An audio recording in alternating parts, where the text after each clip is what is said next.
পৃথিবীতে এমন অনেক সীমান্ত আছে যেগুলো মানুষ নিজে তৈরি করেছে, কিন্তু কখনো ভেবে দেখেছেন এমন কোনো সীমান্ত আছে কি যা প্রকৃতি নিজে তৈরি করেছে?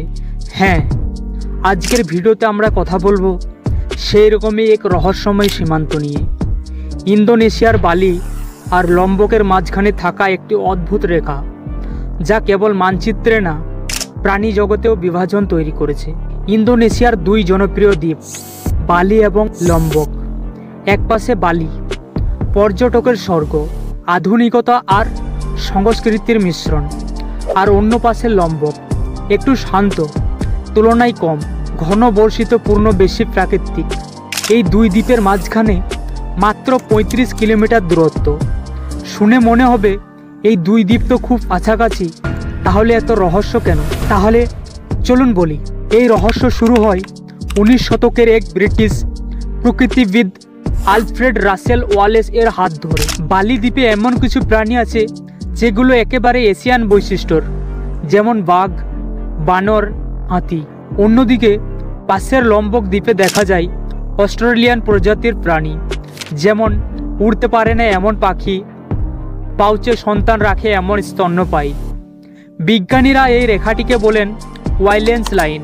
এটি প্রকৃতির এক অদৃশ্য সীমান্ত যা প্রাণী জগৎকে দুই ভাগে বিভক্ত করেছে। কিন্তু এটা কিভাবে সম্ভব? প্রশ্ন আসতেই পারে। মাত্র ৩৫ কিলোমিটার দূরত্ব, অথচ এমন বিশাল পার্থক্য। এই রহস্য জানতে আমাদেরকে যেতে হবে কয়েক বিলিয়ন বছর পেছনে। এর পেছনে রয়েছে বিলিয়ন বছরের বিশাল ইতিহাস। প্রাচীনকালে এই দ্বীপগুলো ছিল আলাদা, দুই মহাদেশের অংশ। বালি ছিল এশিয়ান প্লেটের অংশ, আর লম্বক ছিল অস্ট্রেলিয়ান টেকটনিক প্লেটের অংশ। এমনকি যখন সমুদ্রের স্তর অনেক নিচে ছিল, তখনও এই দুই দ্বীপের মাঝে ছিল গভীর সাগর, যা প্রাণীদের পাড়ি দেওয়ার উপায় বন্ধ করে দেয়। আজও গবেষকরা এই রিজিয়ন নিয়ে গবেষণা করছেন। জিনগতভাবে প্রাণীগুলো কিভাবে আলাদা হলো, পরিবেশ কিভাবে তাদের গঠনে প্রভাব ফেললো, এসব জানতে ডিএনএ অ্যানালাইসিস করা হচ্ছে। আর এই কারণেই বালি থেকে এক জাত প্রাণীকে লম্বকে ট্রান্সফার করলে সে টিকে থাকবে না, প্রাকৃতির ইকোসিস্টেম তাকে গ্রহণ করবে না। এই রেখা শুধু প্রাণীদের নয়, উদ্ভিদের ক্ষেত্রেও প্রযোজ্য। বালির গাছপালা বেশি ঘন, ট্রপিক্যাল জঙ্গলের মতো, আর অন্যদিকে লম্বকের উদ্ভিদ অনেকটা শুকনো, স্যাভানার মতো। আবহাওয়ার সামান্য তফাৎ থাকলেও এই রেখার কারণে জীববৈচিত্র্যের এত বৈচিত্র্য তৈরি হয়েছে যে আজ বালি আর লম্বক উভয়ই জনপ্রিয় টুরিস্ট ডেস্টিনেশন। অনেকেই এই ওয়াইল্ডল্যান্ড লাইন দেখতে নৌকায় ঘুরতে আসেন। বায়োলজিস্ট আর প্রকৃতি প্রেমীরা এখানকার জীববৈচিত্র্য পর্যবেক্ষণ করতে আসেন। বালি আর লম্বকের মাঝে নৌকায় যাওয়া মানে আপনি এক মহাদেশ থেকে আরেক মহাদেশে পা রাখছেন। মানুষের চোখে হয়তো বালি আর লম্বক খুব কাছাকাছি, কিন্তু প্রকৃতির দৃষ্টিতে এরা যেন দুই ভিন্ন গ্রহের দ্বীপ।